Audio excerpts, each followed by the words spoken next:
ನಮಸ್ಕಾರ ವೀಕ್ಷಕರೇ, welcome back to my channel super healthy corner. ಇವತ್ತು ನಾನು ನಿಮ್ಮ ಮುಂದೆ ಬಂದಿದ್ದೇನೆ ಮಂಗಳೂರಿನ ಫೇಮಸ್ ತಿಂಡಿ, ಅದೇ ಮಂಗಳೂರು ಬನ್ಸ್.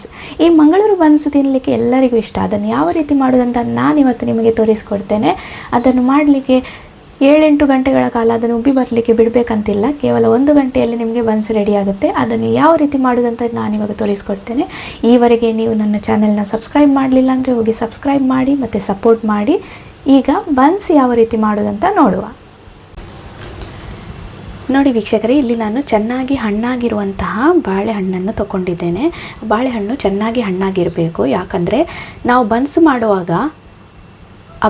ಮಾಡುವಾಗ ಹಿಟ್ಟನ್ನು ನಾವು ಕಲಸುವಾಗ ಅದಕ್ಕೆ ನೀರನ್ನು ಬಳಸುವುದಿಲ್ಲ. ಈ ಬಾಳೆಹಣ್ಣಲ್ಲೇ ನಾವು ಅದನ್ನು ಕಲಸುವುದು. ಅದಕ್ಕೋಸ್ಕರ ಚೆನ್ನಾಗಿ ಹಣ್ಣಾಗಿರುವ ಬಾಳೆಹಣ್ಣನ್ನು ತಗೊಳ್ಳಿ. ಇದನ್ನು ಇವಾಗ ಚೆನ್ನಾಗಿ ಕೈಯಲ್ಲಿ ಮ್ಯಾಶ್ ಮಾಡಿಕೊಳ್ಳಿ. ಕೈಯಲ್ಲಿ ಮ್ಯಾಶ್ ಮಾಡ್ಕೊಳ್ಳೋದು ಯಾಕಂತ ಹೇಳಿ ಅಂದರೆ ನಿಮಗೆ ಕರೆಕ್ಟಾಗಿ ಅದು ಮ್ಯಾಶ್ ಆಗುತ್ತೆ. ಅದು ಮಿಕ್ಸಿಯಲ್ಲೆಲ್ಲ ನೀವು ಇದು ರುಬ್ಲಿಕ್ಕೆಲ್ಲ ಹೋಗಬೇಡಿ. ಮಿಕ್ಸಿಯಲ್ಲಿ ರುಬ್ಬಿದರೆ ಹೆಚ್ಚು ನೀರಾದರೆ ಇದು ಚೆನ್ನಾಗಿ ಬರಲ್ಲ. ಹೀಗೆ ಕೈಯಲ್ಲಿ ಸ್ವಲ್ಪ ಸ್ವಲ್ಪನೇ ಮ್ಯಾಶ್ ಮಾಡಿಕೊಳ್ಳಿ. ಕೈಯಲ್ಲಿ ರುಬ್ಬಿದಷ್ಟು ರುಚಿ ಅಂತ ಹೇಳ್ತಾರಲ್ಲ, ಅದೇ ರೀತಿ ಇದನ್ನು ಈ ರೀತಿ ಚೆನ್ನಾಗಿ ನಾನು ಮ್ಯಾಶ್ ಮಾಡ್ಕೊಳ್ತೇನೆ. ಇಲ್ಲಿ ನಾನು ಇದನ್ನು ಮ್ಯಾಶ್ ಮಾಡ್ಕೊಂಡಿದ್ದೇನೆ ಬಾಳೆಹಣ್ಣನ್ನು. ಇದಕ್ಕೆ ನಾನು ಇವಾಗ ರುಚಿಗೆ ತಕ್ಕಷ್ಟು ಉಪ್ಪು ಸೇರಿಸ್ತಾ ಇದ್ದೇನೆ. 1.5 ಸ್ಪೂನ್ನಷ್ಟು ಉಪ್ಪು ಸೇರಿಸ್ಕೊಂಡೆ. ಹಾಗೆ ಇದಕ್ಕೆ ಸ್ವಲ್ಪ ಸೋಡಾ ಹುಡಿಯನ್ನು ನಾವು ಸೇರಿಸಬೇಕು. ಸೋಡಾ ಹುಡಿ ಯಾಕಂತೇಳಿದರೆ ಇದು ಬೇಗನೆ ಉಬ್ಬಿ ಬರುತ್ತೆ. ನಿಮಗೆ 8 ಗಂಟೆಗಳ ಕಾಲ ಇದನ್ನು ಇಡಬೇಕಂತಿಲ್ಲ, ಅರ್ಧ ಗಂಟೆ ಇಟ್ಟರೆ ಸಾಕು. ಇವಾಗ 2 ಸ್ಪೂನ್ನಷ್ಟು ನಾನು ಮೊಸರನ್ನು ಸೇರಿಸ್ತಾ ಇದ್ದೇನೆ. ಈ ಮೊಸರು ಇದಕ್ಕೆ ಸ್ವಲ್ಪ ರುಚಿ ಕೊಡುತ್ತೆ. ಮತ್ತು 2 ಸ್ಪೂನ್ನಷ್ಟು ಜೀರಿಗೆಯನ್ನು ಇದಕ್ಕೆ ಸೇರಿಸ್ಕೊಂಡೆ. ಜೀರಿಗೆ ಅದಕ್ಕೆ ಒಳ್ಳೆಯ ಫ್ಲೇವರ್ ಕೊಡುತ್ತೆ. ಬನ್ಸ್ ಮಧ್ಯದಲ್ಲಿ ಇದು ಜೀರಿಗೆ ತಿನ್ನಲಿಕ್ಕೆ ಸಿಕ್ಕಿದರೆ ಒಳ್ಳೆ ಫ್ಲೇವರ್ ಸಿಗುತ್ತೆ. ಇದನ್ನು ಚೆನ್ನಾಗಿ ಇವಾಗ ಮಿಕ್ಸ್ ಮಾಡಿಕೊಳ್ಬೇಕು. ಇಲ್ಲಿ ನಾನು ಆಲ್ ಪರ್ಪಸ್ ಫ್ಲೋರನ್ನು ತಗೊಳ್ತಿದ್ದೇನೆ. ಮೈದಾ ಮತ್ತು ಆಲ್ ಪರ್ಪಸ್ ಫ್ಲೋರ್ ಯಾವುದಾದ್ರೂ ಆಗ್ತದೆ ತಗೊಳ್ಳಿ. ಇದನ್ನು ಇವಾಗ ಇದಕ್ಕೆ ಸ್ವಲ್ಪನೇ ಸೇರಿಸ್ಕೊಂಡು ಇದನ್ನು ಮಿಕ್ಸ್ ಮಾಡ್ಕೊಂಡು ಬರಬೇಕು. ಚಪಾತಿ ಹಿಟ್ಟಿನ ಹದದ ಥರ ಇದು ಆಗಬಾರ್ದು. ಅದಕ್ಕಿಂತ ಸಾಫ್ಟಾಗಿ ಇದನ್ನು ನಾವು ಮಿಕ್ಸ್ ಮಾಡ್ಕೊಳ್ಬೇಕಾಗುತ್ತೆ. ಆವಾಗಲೇ ಬನ್ಸ್ ನಮಗೆ ಸಾಫ್ಟಾಗಿ ಫ್ಲಫಿಯಾಗಿ ಬರುತ್ತೆ.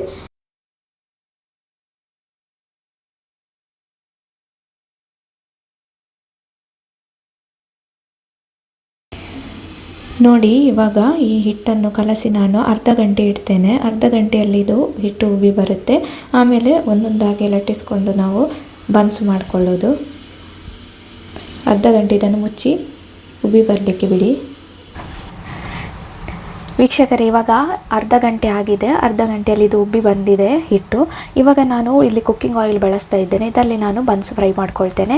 ಬನ್ಸನ್ನು ಒಂದೊಂದಾಗಿ ನಾವು ಲಟ್ಟಿಸ್ಕೊಳ್ಬೇಕು. ಹಿಟ್ಟು ಏನಿದೆ ಚಪಾತಿ ಹಿಟ್ಟಿನ ಥರ ಇಲ್ಲ, ಇದು ಅಂಟಾಗಿದೆ. ಅದಕ್ಕೋಸ್ಕರ ಕೈಗೆ ಸ್ವಲ್ಪ ಹಿಟ್ಟು ಹಚ್ಕೊಳ್ತಾ ನೀವು ಇದನ್ನು ಲಟ್ಟಿಸ್ಕೊಳ್ಬೇಕು. ಲಟ್ಟಿಸುವಾಗ ದಪ್ಪಗೆ ಲಟ್ಟಿಸ್ಕೊಳ್ಳಿ. ಚಪಾತಿ ಥರ ತೆಳ್ಳಗೆ ಲಟ್ಟಿಸ್ಕೊಳ್ಬಾರ್ದು. ಚಪಾತಿ ಥರ ತೆಳ್ಳಗೆ ಲಟ್ಟಿಸಿದರೆ ಅದರಲ್ಲಿ ಫಿಲ್ಲಿಂಗು ಫ್ಲಫಿನೆಸ್ ಅದೆಲ್ಲ ಬರಲ್ಲ. ಅದಕ್ಕೋಸ್ಕರ ದಪ್ಪಗೆ ಇದನ್ನು ಲಟ್ಟಿಸ್ಕೊಂಡು ಒಂದೊಂದಾಗಿ ಫ್ರೈ ಮಾಡ್ಕೊಳ್ಬೇಕು. ಇವಾಗ ನಾನು ಎಣ್ಣೆ ಬಿಸಿ ಆಗಲಿಕ್ಕೆ ಇಡ್ತೇನೆ. ಮತ್ತೊಂದೊಂದಾಗಿ ಇದನ್ನು ಫ್ರೈ ಮಾಡ್ಕೊಳ್ತೇನೆ.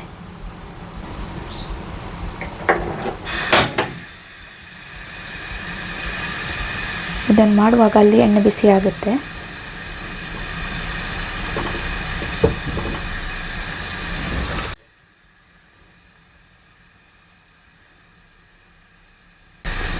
ಹೀಗೆ ಕೈಗೆ ಸ್ವಲ್ಪ ಹಿಟ್ಟು ಹಾಕ್ತಾ ನೀವು ಇದನ್ನು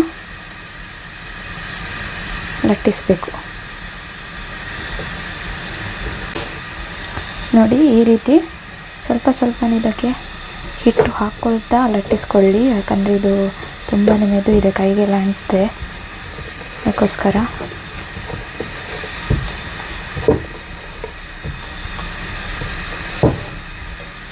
ನೋಡಿ, ಈ ರೀತಿ ದಪ್ಪಗೆ ಆಗಬೇಕು. ಈ ರೀತಿ ದಪ್ಪಗೆ ಇದನ್ನು ಥಿಕ್ನೆಸ್ ನೋಡಿ, ಈ ರೀತಿ ದಪ್ಪಗೆ ಇದನ್ನು ಲಟ್ಟಿಸಬೇಕು. ಎಣ್ಣೆ ಬಿಸಿಯಾಗಿದೆ ಅಂತ ನೋಡಲಿಕ್ಕೆ ಸ್ವಲ್ಪ ಹಿಟ್ಟನ್ನು ಎಣ್ಣೆಗೆ ಹಾಕಿ ಆ ತಳ ಹಿಡಿಯದಿದ್ದರೆ ನಿಮಗೆ ಎಣ್ಣೆ ಬಿಸಿಯಾಗಿದೆ ಅಂತ ಅರ್ಥ. ನಾನು ಇದನ್ನು ಲಟ್ಟಿಸಿದ್ದನ್ನು ಬನ್ಸನ್ನು ಅದರಲ್ಲಿ ಬಿಡ್ತೇನೆ. ಮೆಲ್ಲನೆ ಹಾಕ್ಕೊಳ್ಳಿ ಈ ರೀತಿ.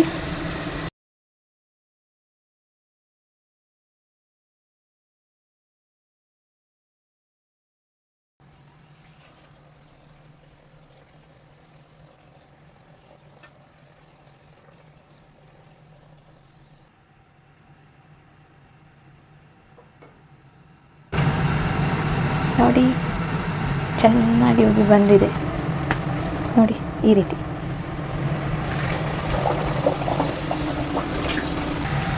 ಸಾಂಬಾರು ಮಾಡ್ಕೊಂಡು ಇದನ್ನು ತಿಂತಾ ಇದ್ರೆ ಉಂಟಲ್ಲ ತುಂಬ ಟೇಸ್ಟಿಯಾಗಿರುತ್ತೆ. ಈ ರೆಸಿಪಿನ ನೀವು ಟ್ರೈ ಮಾಡಿ ಮತ್ತು ಹೇಗಾಗಿದೆ ಅಂತ ನನಗೆ ಕಮೆಂಟ್ ಬಾಕ್ಸಲ್ಲಿ ತಿಳಿಸಿ. ಈವರೆಗೆ ನನ್ನ ಚಾನೆಲ್ ನೀವು ಸಬ್ಸ್ಕ್ರೈಬ್ ಮಾಡಲಿಲ್ಲ ಅಂದರೆ, ನನ್ನ ರೆಸಿಪೀಸ್ ನಿಮಗೆ ಇಷ್ಟ ಆದರೆ ದಯವಿಟ್ಟು ಹೋಗಿ ಚಾನೆಲ್ನ ಸಬ್ಸ್ಕ್ರೈಬ್ ಮಾಡಿ ಮತ್ತು ಸಪೋರ್ಟ್ ಮಾಡಿ.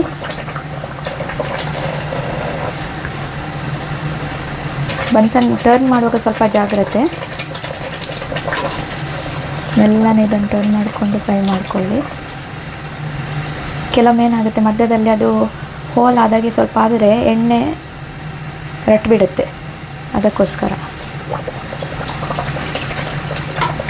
ನೋಡಿ ಇವಾಗ ಇದು ಫ್ರೈ ಆಗಿದೆ. ಇದನ್ನು ನಾನು ಪ್ಲೇಟಿಗೆ ಹಾಕ್ಕೊಳ್ತೇನೆ. ಬನ್ಸು ತಿನ್ನಲಿಕ್ಕೆ ಹೋಟೆಲಿಗೆ ಹೋಗಬೇಕಂತಿಲ್ಲ, ಮನೆಯಲ್ಲಿ ಈ ರೀತಿ ಮಾಡ್ಕೊಂಡು ನೀವು ತಿನ್ಕೊಳ್ಬೋದು. ನೋಡಿ ಸೂಪರ್ ಫ್ಲಫಿ ಆಗಿದೆ ಅಲ್ಲ. ನೋಡಿ ವೀಕ್ಷಕರೇ, ಸೂಪರ್ ಫ್ಲಫಿಯಾದ ನಮ್ಮ ಬನ್ಸ್ ರೆಡಿಯಾಗಿದೆ. ಎಷ್ಟು ಚೆನ್ನಾಗಿ ಉಬ್ಬಿ ಬಂದಿದೆ ನೋಡಿ, ಸಾಫ್ಟ್ ಆಗಿದೆ. ಇದನ್ನು ನೀವು ಟ್ರೈ ಮಾಡಿ ಮತ್ತು ರೆಸಿಪಿ ಹೇಗಾಗಿದೆ ಅಂತ ಕಮೆಂಟಲ್ಲಿ ತಿಳಿಸಿ.